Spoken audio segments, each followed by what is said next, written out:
Hello everybody, this is Draven.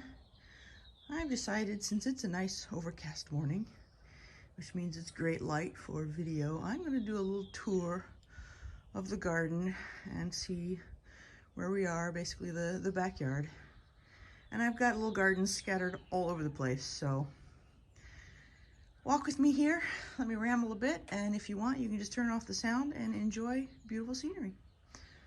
All right, well, plant numero uno is the catnip, which the cat approves of. You can see he likes to sit on it, which he is sitting on it right there.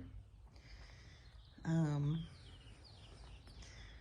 somehow or other I managed to inherit an aloe vera plant, and I swear I thought it was dead. And then it wasn't dead. And now it's actually got a flower on it. I didn't know aloe vera flowered. Well then. I literally ignore this guy. I do nothing with it. He's in a pot. He's crammed into that pot. I ignore it completely. Apparently it likes being ignored. So our weed-hewn walkway here. So this one here is strawberry mint, and that one is chocolate mint. And they're in the shade of the original orchard here. So these only get part sun. And they're doing well. Over there I got looking at the working part of the yard, which is less than attractive, but my 2 compost bins, both of which are full. So, gotta figure out that one. But, let's see, let's check on my little guys back here in the jungle. All right. So in that back corner, I have a pomegranate tree, and I originally planted a marshmallow bush, and I thought that the marshmallow bush was dead, but it is thriving in all of these little offshoots it's putting off. So, and then I've also got an iris back there. So, and then next to that is a California lilac that is sprawling all over the place. The bees love that. And I've got my original pomegranate. Hopefully maybe one of these days we'll actually have pomegranates, because this year my almond tree actually looks, knock on wood, like it might actually grow full almonds. This will be my first crop of almonds. I'm so excited. And I've got a red trumpet vine back there, which was literally a stick when I put it in the ground. I thought it was dead. I was like, I'll just put it here rather than throw it out, because you never know. And it came roaring back, and yeah. So let's see. Under there is a little bat-faced bush. This little guy is a bat-faced bush. He's not very happy here, so I might have to move him. But let's see. My almond tree here, doing very well. Tons of almonds all over it. I'm so excited. And there's nothing planned at the base of this tree.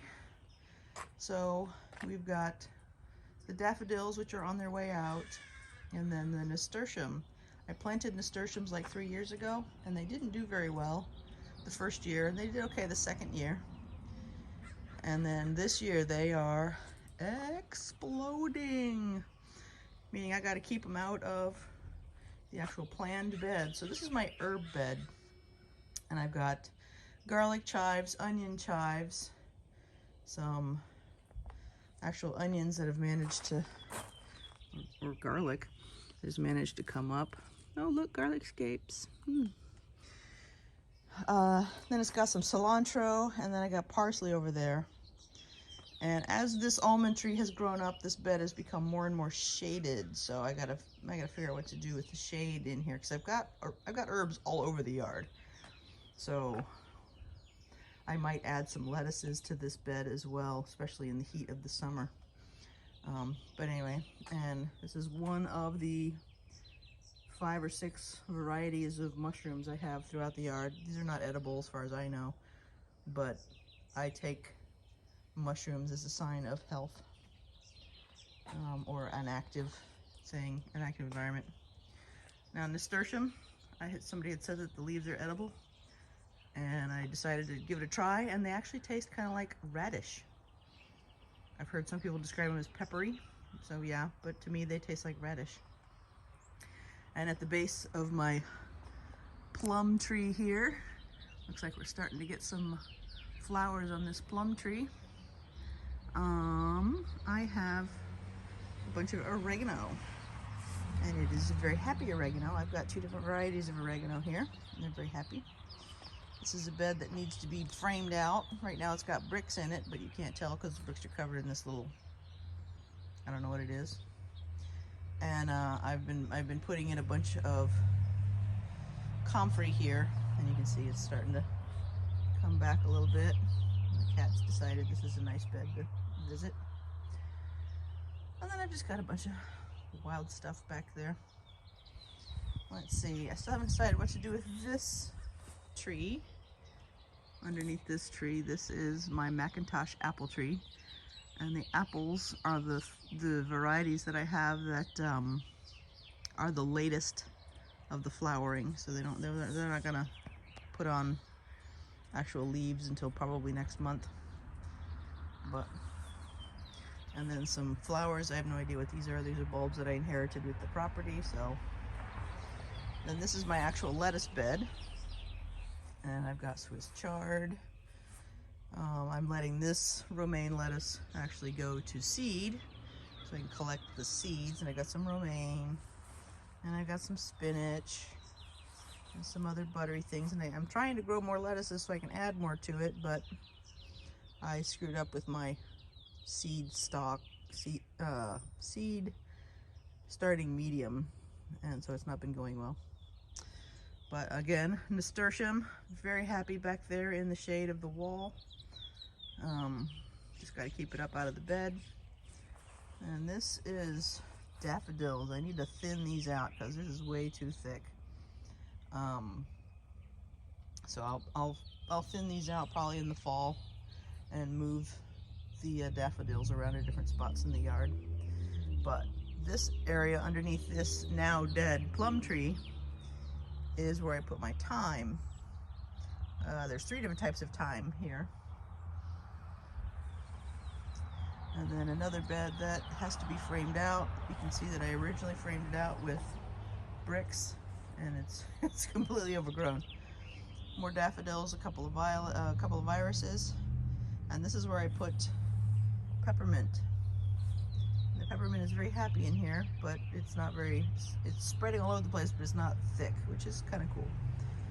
And I've put in a lot of different plants over the years here in what was originally a very deep shade area, but because that plum tree is now gone, this is no longer deep shade, so we'll figure on that.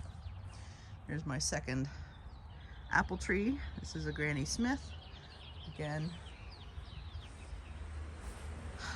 so I've got my gardenias. Oops. Gladiola down. It's not gardenia, gladiola. And so I got to frame this out. So I got a lot of work to do in this back corner. And some of my daffodils are going to go here. They're going to go in front of the wood post instead, while the taller ones are in the back. Da, da, da, da, da. So this is early spring. It's March. So there's a lot that hasn't come up yet. This is the remains of a cassia tree. We had cut this guy down and removed it, and it was just like, no. So it just kept growing, and I'm just like, well, if you're that determined to live, I will honor that. So I'm trying to keep it small because this was a huge sprawling mess. It's a very pretty flowering thing, but if it grows without me doing anything with it, okay. Let's see, some more mints in barrels at the base of, I've got 3 fig trees, so there are 3 barrels with mints in it. This happens to be sweet mint. Oops. Every time I do a tour, I see a weed and I try to pull it out. Ah, here we go. I made a mistake with fertilizer on this guy, so it's a mint, it'll come back. And it is. So I got to get in here and trim it up. But my fig here, this is my Black Mission fig.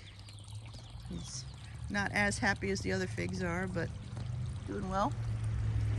Let's see here. That is a climbing fig vine. It doesn't actually produce figs. It's just called a fig. And then this is one of my 2 kiwi vines. So she's starting to come back. And a passion fruit vine. She's very happy. My bird feeder. And the nascent bird bath. Gotta get some plants in there. That's the next step, is to get some water plants in there. Continuing the tour. So my lemon balm here did not survive. So I'll put a different type of mint in here. And there is my Peter's honey fig tree. Let's see. This is lemon verbena. And I think it's starting to come back. I'll probably trim it off so that way, because obviously it likes the sun, so it grew forward into the sun, so it needs a better home than this. My second kiwi, much prefers the sun. Now this one is it's a 3-in-1. So this is a trumpet vine with a coral vine kind of intermingled in it, and then I planted at the base hops. So we'll see how this one does. So there is planted some bee balm, is what it said. It's supposed to be bee balm. And then my strawberries, which pretty much are bird's necks. There's my Tulsi. I'm not sure if this is annual or perennial. I should probably look that up. So my father-in-law gave me some grapevines from his Liberty Vine. And all of the ones that he gave me are, well, okay, 4 of the 5 that he gave me actually show signs of growth and being happy, and actually might actually take off. And the plan for this vine is to add some more, go back. Add some more scaffolding, or my vine supports, so it goes out to that wall and basically let this whole wall become grapevine.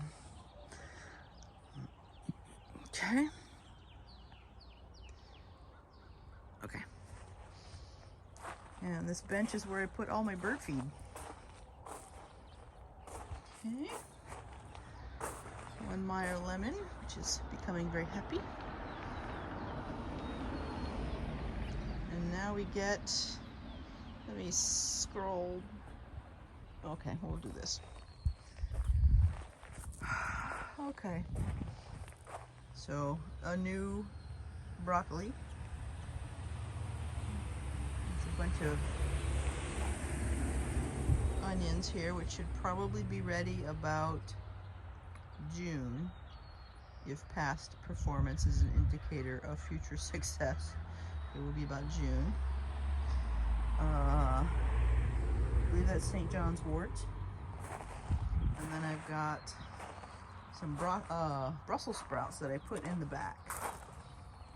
And they're doing pretty well. And this year what I did for all of my brassicas was I spread them all over the place. I spread them out so that there was space between them, and I planted them in amongst all of the alliums. And they have done very well. I mean, I just see a little bit of chew damage, but not a lot. And every morning I come out here and there's a bunch of birds going through the garden eating bugs. So yay, they've done an amazing job.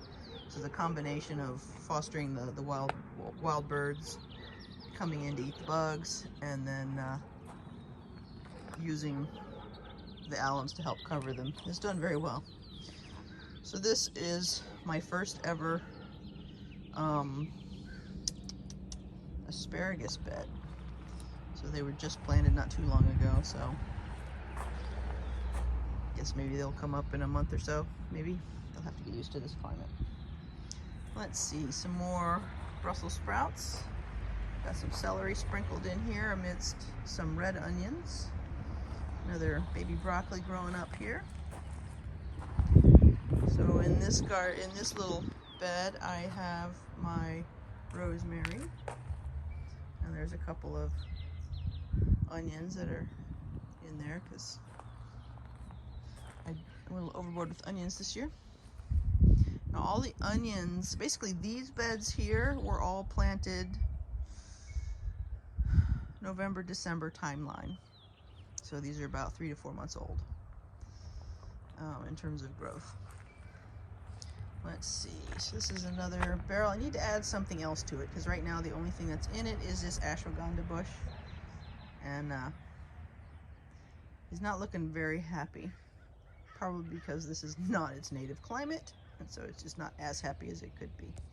But having it just be an ashwagandha bush in a barrel by itself, I need to add something else to it. Let's see. Oh yeah, I just learned what this little guy is. This little weed. Let's see, zoom in here. That is henbit, which is in the mint family. And so that's cool. It's always cool when I can identify the weeds in the yard. So I try and let a lot of these, especially the low growing ones, are filling in. So we'll see. And let's see, go over to this bed. And I just planted out some of my climbing peas, and they're in amidst a bunch of, these are all green onions, and so those onions were literally planted as protection for other plants, so I really don't care what happens with them. And so they're growing along happily. And then I have, I believe that's a verbena. I got it as a pollinator attractor, but they don't particularly attract anything, but they're pretty. They add a bit of diversity, so I'll leave them, keep them cut back. So let's see, my peas here, I have mammoth, snow peas, and a snap pea. So these are those two together, and I love the mammoth snow pea. Oh my goodness, those are so yummy, and they get so big. Yum, yum, yum. So if you're looking for a good variety to grow, I love that one. That one's a favorite of mine. So this bed is in prep. You can see I've dumped a bunch of the seed starting mix that's going to get mixed in with everything else, composting and everything else after being weeded. And this is going to be my future tomato bed this year. So I try mixing things up. I don't even remember what was growing in this last year. I have to consult my notes, but this is going to be my tomato bed this year. And last year I made the mistake of planting every bed that I had with a fall crop that ended up not being harvestable until about June. So I had all these tomatoes and peppers that was like, these need to be in the ground now, so I couldn't get them in the ground. So I decided this year I was going to save a couple of beds and not plant them for the fall crop, so that way I could get an early spring crop, or get an earlier start on the spring crops. And so there's my yarrow. Planted that from seed, and it is very happy.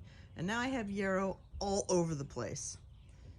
So, and there's more coming up, so I got to keep this guy contained. So that's going to be an interesting thing. So, good thing it's a good medicinal herb, so I'm fine with that. I just got to keep it in check.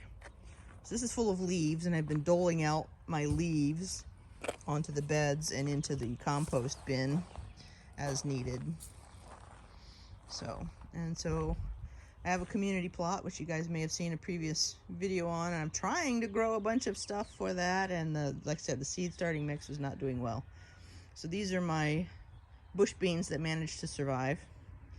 And then I've got a bunch of lentils, and these are the ones that have managed to survive.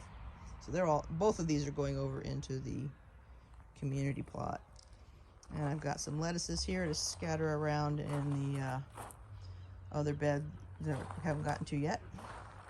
These are tomatillos, and I'm going to plant half of these here and half of these in the community garden bed. We'll see what happens. I actually have one tomato seedling that has gone large, and he's very happy, and I'm, yay, one. Everyone talks about seed starting as if it's super easy. Just throw a seed in the ground and, yeah, right. Maybe for other people, but not for me. So I will figure this out. Just not right now. So this is an interesting bed that is exploding with diversity, with genuine diversity, which is amazing. So I have some onions that I thought were dead last year, and they came roaring back when everything else died down in here. And so they're doing well. I also have some licorice in here. There should be 3 plants of licorice on the opposite sides, and I thought that they had died back, but after I planted my tomato in there, they started resprouting. And then I have this little wild clover in there as well. So it's like, well, you look like a very happy bed. So make sure it stays watered and keep it going, because look at that tomato. That is a happy, happy tomato. It was not happy when I got it. It is much happier now. It's actually starting. Look. And this is a husky cherry tomato. It stays small and compact, reasonably speaking, especially for a cherry tomato. Putting it in the container keeps it even smaller, because I grew one last year in the community plot. It got reasonably large, but it was, in terms of cherry tomato, it was still very dwarf. But it produced and produced and produced. I love this tomato. Once it starts, this will be giving me tomatoes until November if I take care of it. This is just, and they're so good. They're so sweet. Highly recommend the husky cherry tomato if you can find it. So we have our navel orange tree, which is doing pretty good. You see all the little buds starting to come in. I need to give it a iron foliar spray. But overall, it's doing well, and I've been enjoying the heck out of those oranges. And I planted orange balm in the base of it, and it is very happy. So I keep cutting it down, cutting it back, and then using that as green waste for the compost. So it does well. Let's see. So got some garlics that have come up, a couple of peppers that I'm overwintering. We'll see what happens in the spring. If they end up continuing to look this sickly, I'll just pull them out. No harm done. No waste, but I've been disappointed with the garlic harvest or garlic growth this year. Just last year was very, very good. Some more broccolis mixed in. And let's see, this right here is my lavender, one of my lavenders. So this row is lavender right here, it goes all the way up. And this is Spanish lavender. And it blooms super early, which means I have lots of bees here because it's one of the few things that are flowering as intensely as it is. So we'll go through. Worm bin and a weed composting bin. And so then I get my compost tea and the other water out of that. Let's see. Second row, leeks and celery with onions. You come in and thin this celery down. Some more onions. These are, I think those are white onions. And my very happy rhubarb in another wine barrel. Now when I planted, when I created these beds, because last year, it was 2022, all of this was grass, all of it. From where I'm standing, basically from where the where the lavender is, all the way across, it was all grass. So we rented a bobcat, ripped up all the grass, and added all of these. And rather than waste the grass, I turned it upside down, roots up, stacked it up, and let it die, and start the process of, basically make sure it was dead, for about 4 or 5 months. And in the meantime, I was prepping all of this, and we were getting all of this ready. And so when I finally put the beds in, I took all that sod and filled the beds with sod, and then just planted into the sod. And I was not expecting much, but it did very well. And this year there's not a hint of sod. It is all just beautiful, beautiful dirt. So some carrots. You need to figure out how to get more carrots coming in, because they are starting to come up, but not a lot. And I also planted anise. Don't know. What is it? Definitely not anise. Throw that out. Arnica. There's arnica. So I just planted one, and I got all those little ones coming up, so yay. So here's marshmallow with some onions. There's some medicinal herb there. And so this one's peppers. So I just planted these yesterday, and I started interspersing tomato, lettuces in between them. So I'm a big fan of trying to maximize not only the growth space, but also keep as much life in a bed as I can that's interspersed. So anyway, and my horseradish. And I just threw down a bunch of seeds for some radishes in here, but there's a couple of baby potatoes trying to grow up, some onions from last year, and the leftover climbing peas that I couldn't fit on the other rack. I put them over here.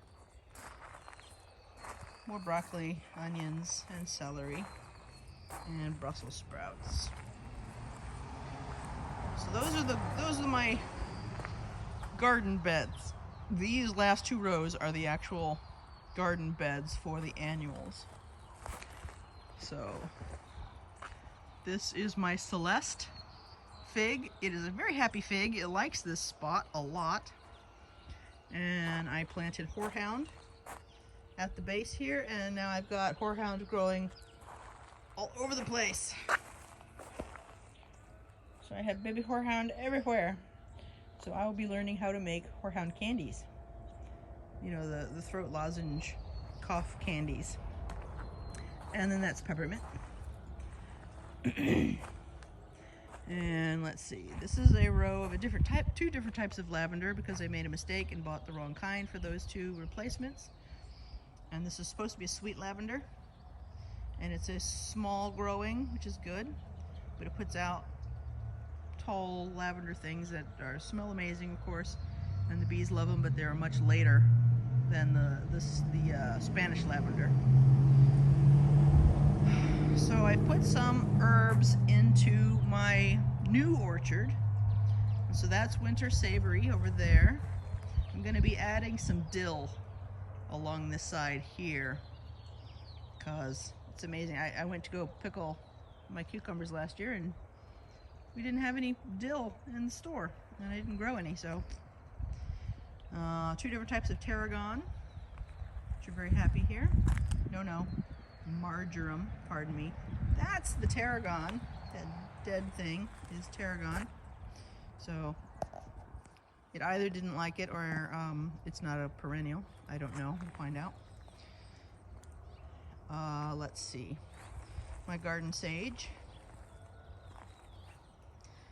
And some more thyme. And then along the edge here is alyssum. And let's walk up the middle here. So each fruit tree has comfrey on the east and west of the fruit tree, and the north and the south have the water spout that is hidden. So this actually is a first year.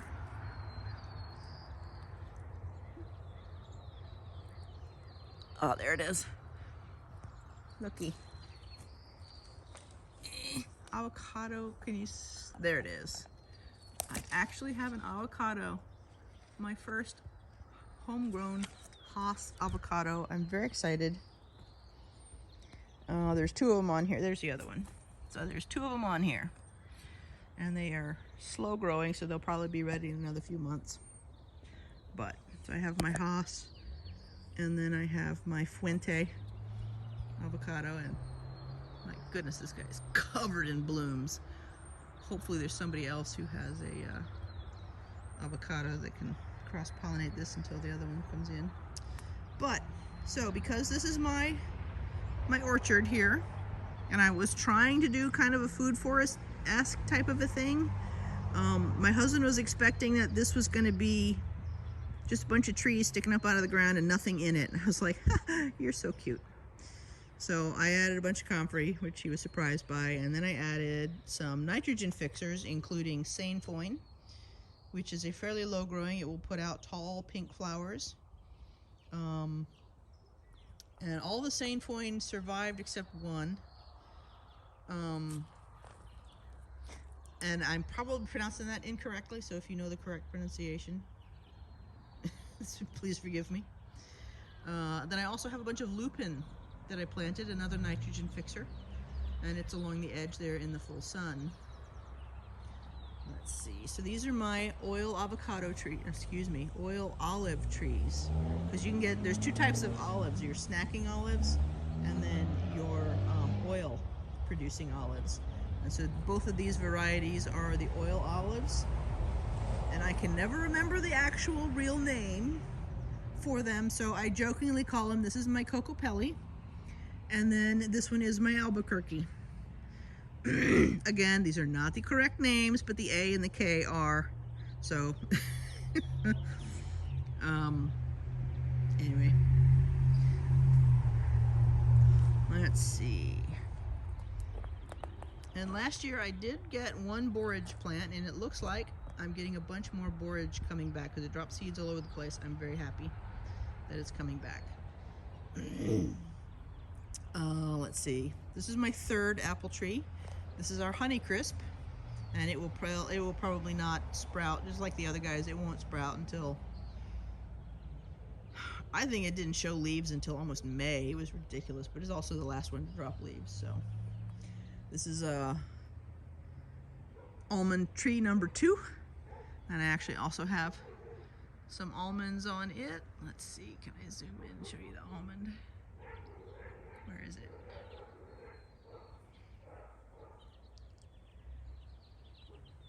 There it is. You can see something with your eyes, and then you try and find it with a camera lens, and it's like, no! So, anyway. When I first started growing the almonds, I was surprised to see the almonds covered in fuzz, because I'd never seen them growing before. So, they have fuzz, and then when the fuzz dies off, that's when they're ready to pick. So anyways, there's that one. And we go on, more sainfoin. This is the sainfoin that died, so I'll have to either grow another one or find a different alternative nitrogen fixer. So this one, this comfrey is actually happy enough. It's already blooming. Goodness. So I have 2 peaches. This is my later peach, It's just starting to come out. Everything's looking good.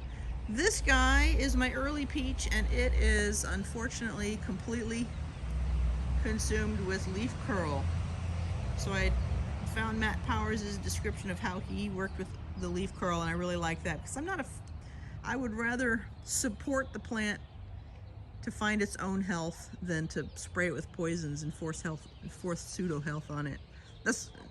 But that said, I will certainly reach for fungicide if I have to. But I'll try Matt's recipe first of EM and some compost tea and other stuff. I've got everything I need. I just got to mix it up. Spray it on there. And there looks like to be a huge number of peaches starting on here, so I'll probably thin it out in a while. But more lupin. I was very happy that the lupin came back. And these are pinks and purples, the lupin that I have. More sainfoin, more comfrey, and these are my 2 pear trees. And I should have planted this pear so the side without branches was towards the walkway, but anyway. And I kept trying to use these little things to push the branches out, and that they didn't work, so I gotta pull them all off. Try another way. But yeah, the goal is to keep these trees fairly short, but this is only their 2nd growing season, so I was kind of letting them go a little bit, so that way when I cut them back, they've got more of a root established. Oh, hey!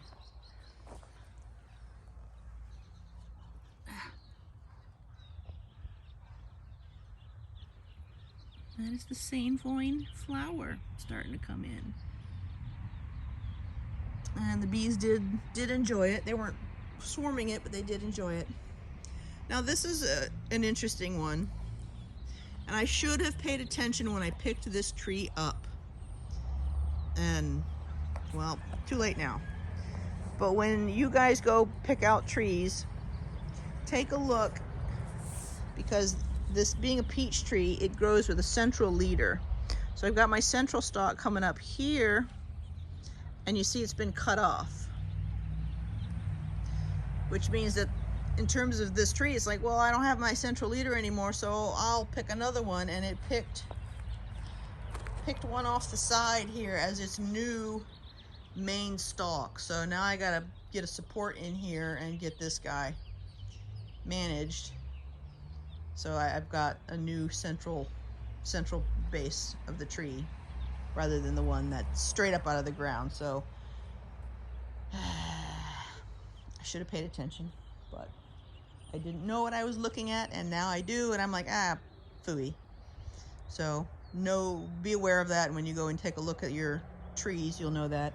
The same thing has been done with this apple tree, but this apple tree has a different growth pattern being fostered in it. See how it forms this kind of a basket? So instead of having a central leader coming up, it's got almost like, well, a basket forming. So it's being grown differently than the peach tree is. But anyway, oh, there's even more flowers. Wow.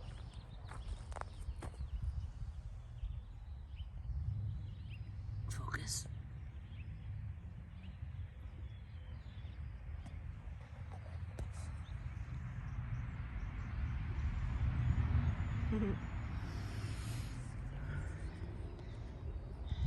All right. And then the last thing are a couple of grapevines. One is a white, one is a pink, and the one that I showed you back up against the wall is a black. It's a really, really dark purple. So I got a red, a pink, and a dark purple. But yeah, so these are new. This is their first full year here. So this is the first time I'm seeing them sprout. So we gotta train the leaves up. And now we are back at the beginning with the cat sitting on his catnip. So that is the tour of the backyard and where we are in this early spring. Lots still to do, and yeah, hoping that this inspired you a little bit. Get out there, have some fun, enjoy it. Oh my gosh, just enjoy it. Um, yeah, have fun with it.